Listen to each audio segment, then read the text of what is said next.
Torej, dobrodošli na okrogli mizi, digitalna dostopnost za vse. Namen našega pogovora je osvetliti, kako različne skupine oseb z ovirami doživljajo digitalno dostopnost, katere ključne ovire in potrebe, ki jih je treba upoštevati pri načrtovanju digitalnih storitev in produktov, in z nami so predstavniki različnih skupin, ki bodo delili svoje osebne in skupinske izkušnje. Najprej se nam bo prek Zooma pridružil gospod Zlatko Klopčič. On je dolgoletni član in podpredsednik društva Vita za pomoč po nezgodni poškodbi glave. Aktivno se udejstvuje v športnih aktivnostih, dokler mu je zdravje dopuščalo, je rad tekel maratone, danes pa je aktiven predvsem v inkluzivnem judu. V začetku leta je opravil izpit za mojstrski pas prvi dan. Z nami je potem Antun Smrdelj. Gospod Anton Smrdelj je slep, univerzitetni diplomirani ekonomist, ki trenutno opravlja magisterij dokumentologije in arhivistike na Univerzi Alma Mater. Spletno, fizično in komunikacijsko dostopnostjo se je začel ukvarjati leta 2012, pri čemer sodeluje z organizacijami kot so Beletrina, Urbanistični inštitut, Geodetski inštitut ter mnogimi slovenskimi muzeji. Od leta 2019 je zaposlen v Arhivu Republike Slovenije, kjer deluje na področju dostopnosti za ranljive skupine in razvoju slovenskega elektronskega arhiva, aktivno pa se vključuje tudi v redno arhivsko delo. Lepo pozdravljeni. Z nami je Primož Jeralič. Jeralič ali Jeralič? Jeralič, prosti. Primož Jeralič že vrsto let deluje na področju, ki pokriva različne vrste in oblike invalidnosti. Je univerzitetni diplomirani organizator informacijskih sistemov in pridobljeno znanje mu pride zelo prav na področju, kjer danes deluje. Pri Nacionalnem svetu invalidskih organizacij Slovenije aktivno deluje na področju dostopnosti tako v grajenem okolju, kot tudi dostopnosti v digitalnem okolju. In še Daša Peperko je samostojna podjetnica, ki deluje na različnih področjih slovenskega znakovnega jezika, aktivno se zavzema za pravice gluhih in za izboljšanje dostopnosti. Tako, vsem najprej en lep pozdrav. Najprej bi vas vprašal, kakšne so največje ovire, s katerimi se najpogosteje srečujete pri dostopanju do digitalnih vsebin? Če greste kar po vrsti. Hvala lepa, ponovadi imajo dame prednost, ampak bom jaz izkoristil. Hvala, Daša. Torej ja, predvsem dostopnost pri nas je pomembna, recimo, da je fizična dostopnost do nekih informacijskih komunikacijskih tehnologij, da lahko lažje dostopamo, da seveda vidimo, tako kot je bilo že prej omenjeno skozi ta dogodek, da so stvari na višini, da lahko vidimo na njih, da vemo, kaj podpisujemo, da vemo, kaj tipkamo. Predvsem pa pogrešamo, recimo, pri informacijah, ki so v digitalni obliki, predvsem pogrešamo bolj popolne informacije, se pravi, predvsem, kadar gre za kakšno načrtovanje kakšnih potovanj, da vemo, kaj nas tam čaka in tako naprej, se pravi, da so opisi bolj popolni. Kar se pa tiče težjih invalidnosti, zdaj sam imam dobre roke, kar se pa tiče težjih invalidnosti, smo pa prej dobro videli na primeru gospoda, ki si pomaga z naprednimi informacijskimi komunikacijskimi tehnologijami, da lahko tudi hodi v službo, čeprav doma leži v postelji. Hvala. Daša, gospa. Največ izzivov oziroma ker ne vidim, oziroma sem gluha in sem nevidna invalidka in potrebujem pač vseeno dostop do komunikacij preko digitalne oblike seveda in pa tudi dostop do informacij v znakovnem jeziku ali pa tekstu. In kot sem danes zjutraj spremljala, se je pojavil tudi velik izziv pri obrazcih, recimo pri vlogah, ki jih potrebno izpolniti, ne? In niso dostopni recimo v enostavnem jeziku, lahkem branju, znakovnem jeziku. In mogoče tudi jaz imam recimo bogato slovenščino, slovenski jezik, ampak nekateri gluhi pa ne tako zelo, ker njihov jezik, prvi jezik je znakovni jezik. In če v znakovnem jeziku dobijo informacije je v redu, ne? In tukaj je največji izziv, največ pomanjkljivosti recimo zaenkrat še, ne. Gospod Anton. Ja, Slepi smo v bistvu skupina, kjer so spletne prilagoditve v bistvu najbolj potrebne, hkrati so pa najbolj nevidne, se pravi, prilagoditve se delajo v ozadju, se delajo v kodi in nam je vseeno, lahko neka spletna stran vizualno popolnoma bela, prazna, ampak če v kodi zadeva narejena tako, da bralniki vidijo stvari, potem je za nas to. Tako da je v bistvu tudi samim programerjem, oblikovalcem za slepe mogoče najtežje razumeti, kako mora vsebina izgledati, da je dostopna. V bistvu bi tudi zdaj vsakega od vas vprašal, na kakšen način oziroma komunicirate z državo, kakšne se vam zdijo javna spletišča, a lahko dostopate do teh vsebin? Vi najbrž lahko. Ja, lahko, čeprav sem zelo pozitivno presenečen, recimo, ko imamo kakšne digitalne panoje, da imajo gumb, da lahko prilagodiš na višino, se pravi, da lahko bereš stvari in izbiraš iz nekega tega digitalnega okolja na svoji višini. Bil sem presenečen, recimo, ko nakup kart za vlak, namreč zelo veliko hodim z vlakom, nakup kart z vlakom, si lahko prilagodiš, se celoten zaslon približa tebi in lažje zbiraš, lažje bereš, tako da ti ni treba v bistvu gledati 2 metra visoko.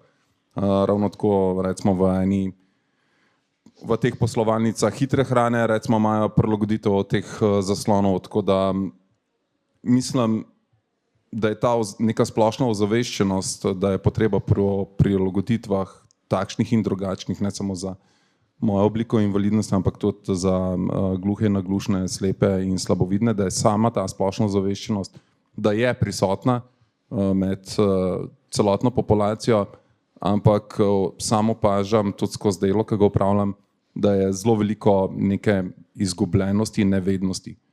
Tako da tovrstni dogodki, kot so danes, so izvrstni, odličnega pomena, namreč da se ta znanja, ki ni samo tukaj noter, in Slovenija ima ogromno znanja, da se širi, da se o tem govori, da se potem posledično iščejo tudi rešitve.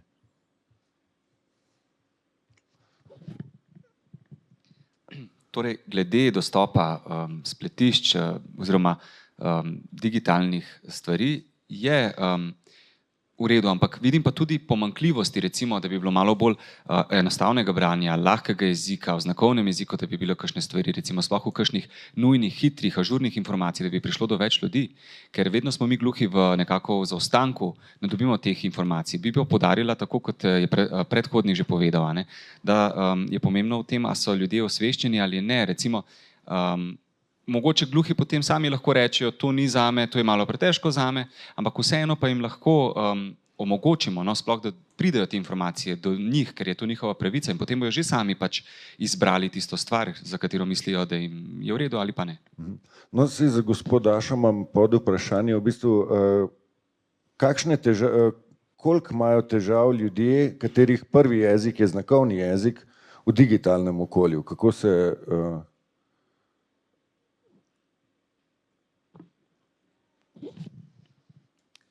Torej, znakovni jezik je prvi jezik, ne? In to pomeni, da nam lahko tolmač pojasni na tak način v znakovnem jeziku stvari, ki so napisane, ampak v Sloveniji so tudi gluhi in naglušni, ki imajo pač nižjo izobrazbo, ne? In to pomeni, da je seveda tudi posledično manj razumejo vsebino, ki je napisana, ne? In njim je potrebno dati večji poudarek do dostopnosti, na splošno. Hvala. Gospod Anton? Od trenutka, ko smo v sodelovanju z Beletrino prilagodili portal gov.si, je v bistvu komuniciranje z državo precej lažje, ker je ta v bistvu portal res dober primer dobre prakse. In zelo pomembno je tudi to, kar je gospod Kalita povedal, da se v bistvu skrbi, da se pri dodajanju vsebin, pri nadgrajevanju portala tudi skrbi istočasno za dostopnost, kar v bistvu ni zelo pogosto, niti pri ostalih državnih portalih, kaj šele v ostalih sektorjih. A bi lahko vsak od vas mogoče podal kakšen primer dobre prakse in kaj bi predlagali, da se razširi ali pa da se uzakoni za celo državo? Pa če imate vi besedo, gospod Antun. Ja, zdaj ta zakon imamo že kar nekaj časa, smo že ugotovili, kaj bi bilo potrebno spremeniti, tako da jaz bi tukaj predlagal neko novelo zakona ali pa da se naredi nov zakon. Vsekakor je treba te izjeme, ki so zdaj noter, dati ven, to ne smejo biti izjeme. Potem bi bilo treba noter dodati poleg spletišč in mobilnih aplikacij tudi namizne aplikacije, ker imamo recimo aplikacijo, ki služi temu, da se spremeni geslo osebne izkaznice, mobilna aplikacija, ki je temu namenjena, je dostopna, namizna aplikacija za Windows, ki je temu namenjena, je pa popolnoma nedostopna, vsaj za slepe. Mogoče bi tudi bilo fajn malo poudarka dati v zakonu oziroma bolj eksplicitno napisati, da bi ta zakon zajemal tudi orodja, spletišča, ki so v bistvu interna za delovanje javne uprave. Ker recimo jaz kot nekdo, ki dela v javni upravi, pogrešam to, da bi Krpan bil bolj prilagojen, da bi Maksimo bilo prilagojeno spletišče in tako naprej. Ja, ki ste rekli primer dobre prakse. Ja, gov.si je primer dobre prakse. E-uprava je tudi primer dobre prakse. Nekaj se govori, da se jo bo prenavljalo. Tukaj imam malo strahu, da ne bo ostala tako dostopna, kot je, bomo videli, kakšna bo strategija. In pa virtualna arhivska čitalnica je tudi primer dobre prakse.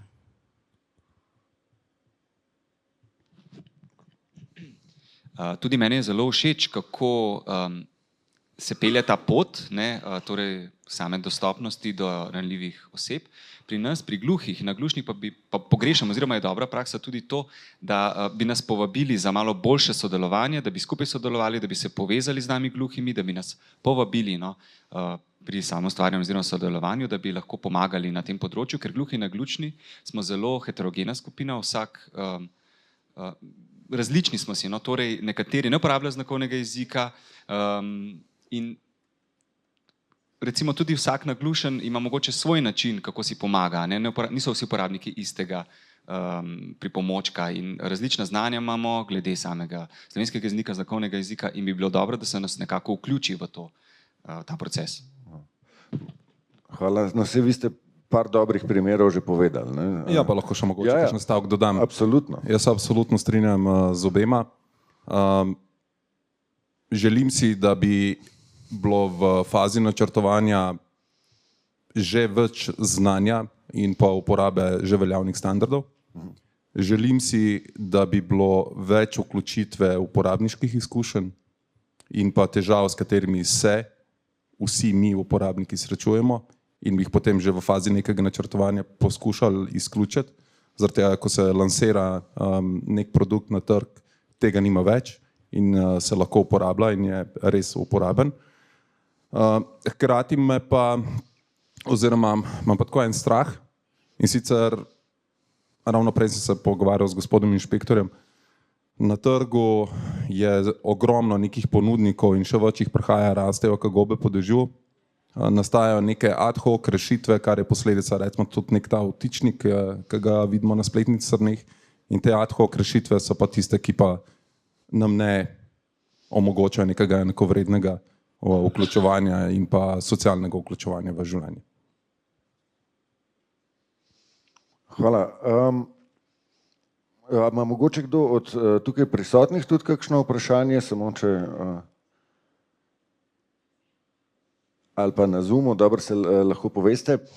V bistvu imam spet vprašanje za vse tri. A se vam zdi, da so potrebe vaše skupine v ponudbi, digitalni ponudbi javnih storitev dovolj ustrezno upoštevane ali ne? Generalno, kaj bi rekel? Gospod Antun. Ja, mislim, da so upoštevane, sigurno niso dovolj. Zdaj sigurno so bolj upoštevane na področju spletne dostopnosti kot na področju ostalih, ne vem, avtomatov, terminalov in tako naprej. Tam ni nič narejeno, razen pač določene izjeme, kot so neki par bankomatov, ki naj bi bili prilagojeni. Tako da tukaj je še veliko dela, tudi veliko razvojnega dela za same inženirje, kako neke avtomate, terminale narediti dostopne za slepe, hkrati pa da bojo tudi za ostale, recimo temu, uporabni.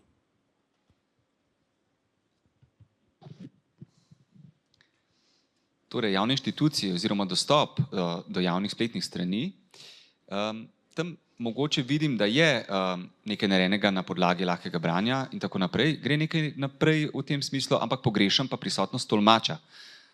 Potrebno je tudi omogočiti pretolmačenje vsebin v znakovni jezik. In pa tudi, mogoče bi poudarila tudi, da je pomembno, da je tolmačenje, da so tolmačene vsebine ne samo, da je tolmač tam, da ga imamo, ampak je pomembno tudi sama velikost tolmača, njegova obleka oziroma tudi prenos vsebine, pretolmačenje recimo, imamo več načinov ali pretolmačenje dobesedno v slovenščini ali bolj v znakovnem jeziku, tako kot ga uporabljamo mi gluhi. Torej, pomembno je tudi gledati na to, ne samo na dober namen, ampak tudi na samo strokovnost, torej glede samega prenosa vsebine gluhim in naglušnim oziroma vsem uporabnikom znakovnega jezika. Ni dovolj samo, da rečemo, imamo tolmača, ko pa ga odpreš, je ta premajhen, se ga ne vidi ali pa pač ni pravo. Ne? In tudi potrebno je gledati na celoto. Ne? Ja, predhodnika sta odlično povzela vse skupaj. Jaz bom tako rekel, da stvari imamo dobro pripravljene na papirju, zdaj je pa treba samo še v realnost poriniti, jih spremljati, kako živijo oziroma so zaživele skozi neke digitalne medije v realnosti in seveda potem, kako se mi uporabniki z njimi srečujemo, lahko z njimi živimo in lahko z njimi tudi delamo. Jaz bi v bistvu še eno, kako pa prav imate občutek kot državljani, kako lahko komunicirate z državo, vedno več raznih obrazcev, vedno več uprave neke se dogaja. Se počutite enakopravne na tem področju ali se počutite, da se morate še boriti za to, kar je vaša pravica v resnici?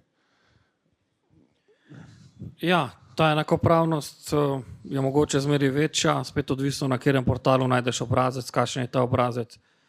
Še zmeraj je veliko obrazcev, ki so v bistvu PDF, ampak navaden PDF, ki ni obrazec, pa ga moraš sprintati, pa izpolniti.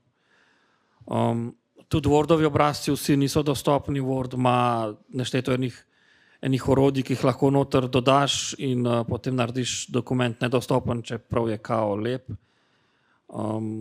Tako da te možnosti so zmeri boljše, ni pa zadeva še idealna. Tudi, kot sem že prej razložila, ne, da imajo gluhi povečinoma nižjo stopnjo izobrazbe in na podlagi tega tudi nižje razumevanje, recimo napisane besede. Jaz sama, ko sem hodila na fakulteto, sem tudi izpolnjevala obrazce in sem potrebovala čas, da sem razumela, ampak kaj pa šele tisti, ki imajo nižjo stopnjo izobrazbe. Ne. Torej, res bi bilo dobro, da v teh primerih zraven tolmač. Običajno ljudje pokličejo tolmača, ki jim potem to razloži. Zdaj pa je večina stvari, recimo storitev se prenaša na internet, kjer lahko sami pač to naredijo, ampak tam pa nastaja ovira, no, ker prej je bilo vedno recimo temu 1 na 1, šla sem na upravno enoto, tam smo dobili pomoč, na računalniku smo pa sami, ne, in gluha oseba je čisto tam prepuščena sama sebi, no, pri izpolnjevanju teh obrazcev in naleti na ovire. In mogoče bi bilo dobro, tako kot sem prej rekla, da bi bilo to v lažjem branju ali da bi bil zraven tolmač, da bi pojasnil, obrazložil, kaj naj napiše pri posamezni, recimo pri obrazcu, ne, tako, na tak način. Ja, jaz lahko rečem, se kar popolnoma strinjam z gospod Dašo. Namreč med nami je zelo veliko manj pismenih, pa ne zaradi tega, ker se ne bi izobraževali, ampak zaradi nekih kognitivnih motenj oziroma tako, kot je Daša povedala, zaradi pomanjkanja, ne morem reči, kapacitete besed v besednem zakladu. Za te ljudi je potrebno poskrbeti, da je tekst tudi v lažjem branju, namreč danes nimamo tukaj žal predstavnika, da je tekst v lažnem branju, da je lažje razumljiv in potem tudi do takšnih težav ne prihaja, ker obrazci so v digitalni obliki, tam nimaš osebe, ki jo lahko vprašaš, kaj pa naj tukaj napišem.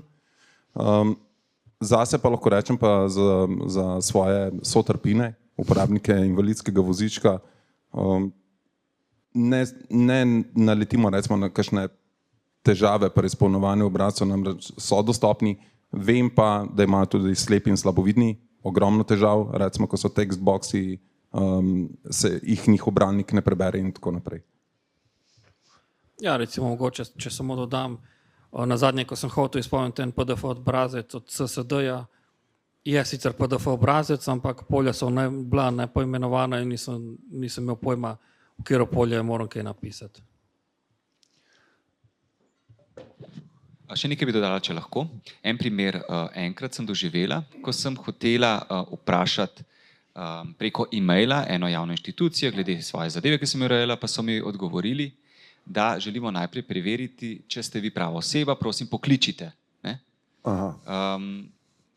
In potem, kaj spet potrebujem tolmača, ne? Ampak na tak način, recimo, če je tolmač potem poklical, so rekli, to ni ta oseba, vi niste Daša, ne? Tako da sem mogla potem iti osebno tja. Ne?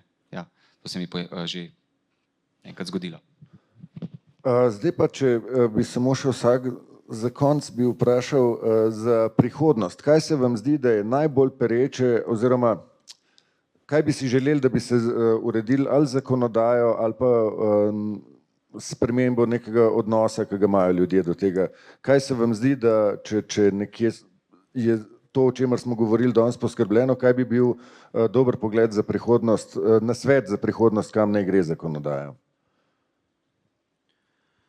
Ja, zakonodaja naj gre v to smer, kot je, razen malo je treba zmanjšati izjeme, malo bolj eksplicitno napisati stvari, kako, zakaj naj bo tako.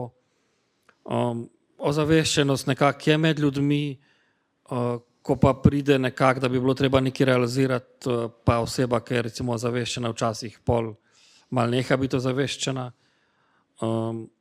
Tako da, ja, če ne drugega, se pač da z boljšo zakonodajo, pa z manj izjemami, pa bolj podrobnimi podzakonskimi akti marsikaj urediti. Oziroma za začetek se potem pa enkrat zadeva, ki pride v kri, gre pa sama potem naprej. Torej, jaz bi se tudi povezala glede zakonodaje. Tudi sama se sprašujem, zakaj včasih so ljudje tako pasivni, zakaj niso bolj aktivni za naše pravice. Ampak v bistvu se odgovor skriva v neozaveščenosti, neinformiranosti. Preprosto en primer bi dala. Ko sem jaz hodila v osnovno šolo, sem bila brez tolmača, pa takrat se niti nisem čutila, da mi pripada ta pravica. Ne? Šele potem na poti do fakultete in v fakulteti sem ugotovila, da pa ja, meni to pripada, meni tolmač pripada in pogrešam tudi pri sami zakonodaji, da ni to združeno v enem mestu. Ne vem, koliko zakonov smo se že danes dotaknili, da bi bili povzeti in združeni v enem mestu, da bi se potem tudi podali v dostopni vsebini, v znakovnem jeziku ali kakor drugače, da potem bi ljudje videli in razumeli, aha, to mi pa pripada in bi tako stvari postale dostopne in bi bilo naše življenje pač olajšano oziroma dostopno, ne da bi se borili za te stvari, ampak za naše življenje, za tisto, kar živimo. Ne?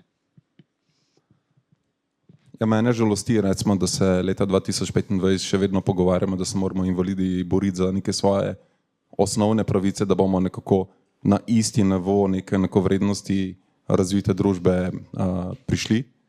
Zdaj pa si vi predstavljajte, mi se moramo boriti za neke pravice, hkrati moramo pa še vsak dan živeti.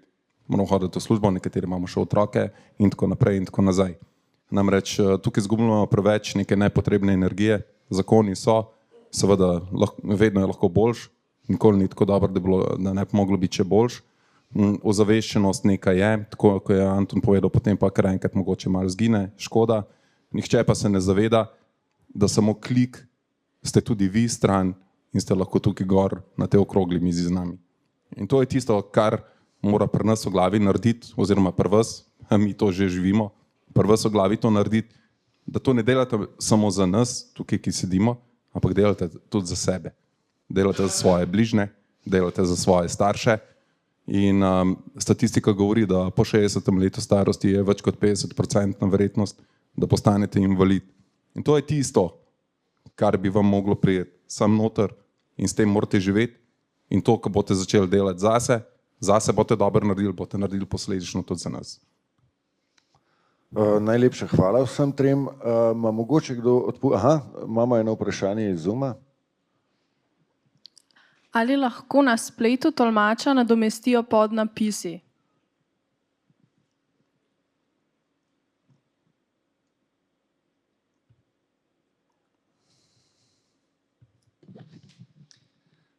Torej, jaz bi rajše videla, da je oboje. Kot sem prej povedala, gluhi in naglušni smo zelo raznolika skupina, nekateri ne uporabljajo znakovnega jezika, nekateri pa znakovni jezik uporabljajo, nekateri potrebujejo samo podnapise, tako da oboje bi bilo najboljše. Še kakšno vprašanje mogoče? Aha. Ja, omenili ste, da se gospod Smrdel ukvarja z digitalizacijo arhivskih vsebin, pa me zanima, na kakšen način bo zagotovljena dostopnost recimo netekstualnih stvari, kot so kakšni stari zemljevidi in tako naprej. Ali je to samo tako kot slika z opisi, ali je to tudi v kakšni interaktivni obliki, bo možno kaj iskati in kaj več zvedeti o takih vsebinah? Ja, zdaj, kakšne bo možnosti, bomo videli s časoma, z umetno inteligenco. Zdaj, problem je, da v prejšnjem projektu smo imeli neka sredstva za to namenska, smo se lahko ukvarjali s tem, zdaj tega denarja, ki bi bil posebej namenjen takim projektom, ga ni, tudi ljudi nimamo, ki bi imeli čas to delati, ampak zemljevidi v osnovi so recimo tifi in kot tazga ga ne smeš nič spreminjati. Zdaj pa, če hočeš narediti neko malo bolj multimedijsko zadevo, seveda se da, ampak v bližnji prihodnosti nekaj tazga načrtovanega, ker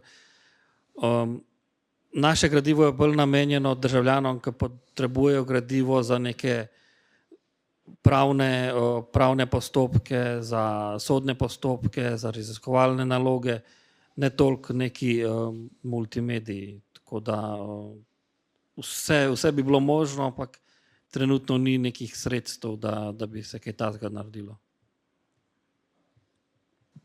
Hvala. Jaz bi pa imel eno vprašanje za gospod Dašo. In sicer, videl sem že neke prototipe trenutno, ki so bili izdelani v smislu virtualnega tolmača. Ali ste to že videli, pa ali je to ustrezen nadomestek za, se pravi, pravega tolmača, ali se pravi, vaše mnenje o tem me zanima? No? Torej, ta tema je tudi med gluhimi, predvsej po Evropi in v mednarodni ravni vroča debata, pogovarjamo se o tem. V bistvu je tako, da je znakovni jezik zelo kompleksen jezik, živ, vizualen jezik, uporablja roke, obraz, mimiko, telo, od pasu navzgor in avatar zajema vse to vprašanje. In pa tudi, naprimer, ena beseda, ki ima lahko 3, 4, 5, 6 različnih kretanj obstaja, ne? In kako ne vem, kako bo potem avatar lahko prepoznal, za katero recimo kretno bo šlo in kako bo potem lahko prevedel to vsebino. Ne? To je samo en primer, recimo kretna za dostopnost. Dostopnost lahko pomeni tudi pri ali zraven ali blizu in tako naprej. In kako bo potem avatar prepoznal točno, za katero besedo gre. Ne? In tudi sama mimika obrazna, ne? Recimo ena kretna pri dvignjenih obrveh pomeni že vprašanje, recimo, ni samo gib roke, ampak je tudi mimika obraza. Na tak način. Ne? Ampak če naprimer, če se ponavlja recimo kakšen, recimo v letališču v Srbiji vem, da imajo nek projekt, kjer so postavili avatar pri obveščanju o zamudah in tako naprej ali na železniških postajah za neko stvar, ki se ponavlja, kratka informacija, to je pa dobra, ne? To se pravi ponavljajoča se kratka informacija. Če gre pa za tolmačenje neke vsebine, nekega teksta daljšega, tam pa niti ne. Bo potrebno še precej razvoja. No?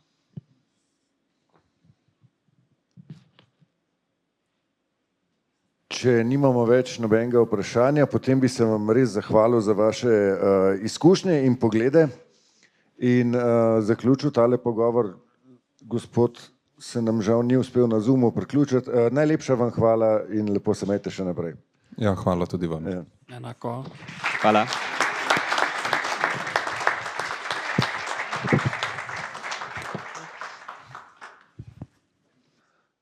Zdaj pa še zadnjič na oder vabim gospoda Petroviča.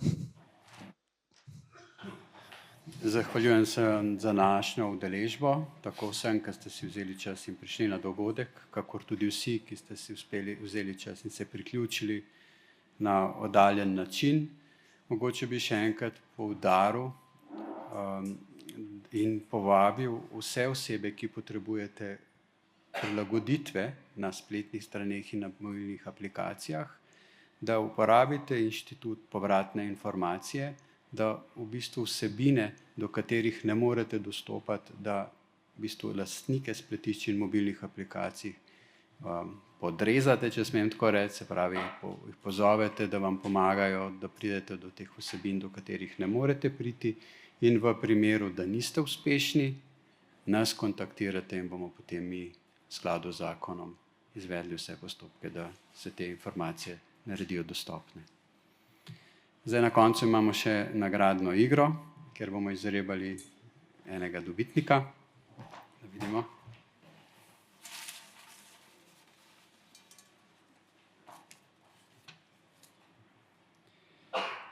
Odgovor na nagradno vprašanje je digitalna dostopnost za vse. Tako da pravilen odgovor, ime in priimek je Marko Novak.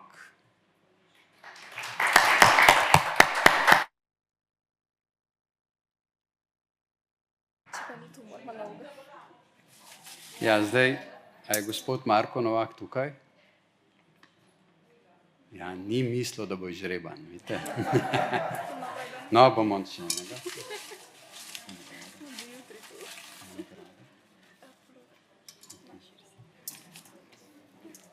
No, imamo še eden pravilen odgovor, digitalna dostopnost za vse. Ime in priimek izžrebane osebe je Uroš Zaletel.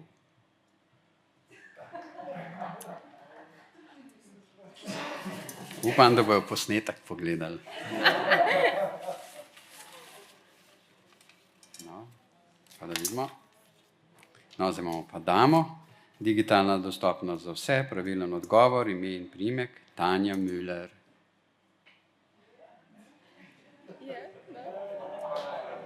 A, tudi ne, tudi ne. V redu. No. No, zdaj imamo še en pravilni odgovor. Ime in priimek, Franc Štrekelj. Bravo!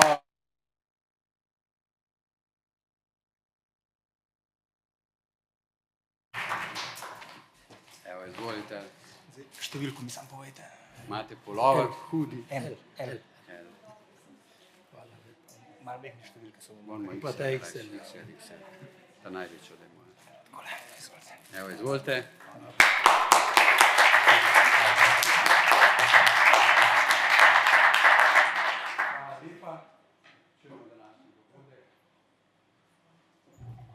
Pardon. Hvala lepa.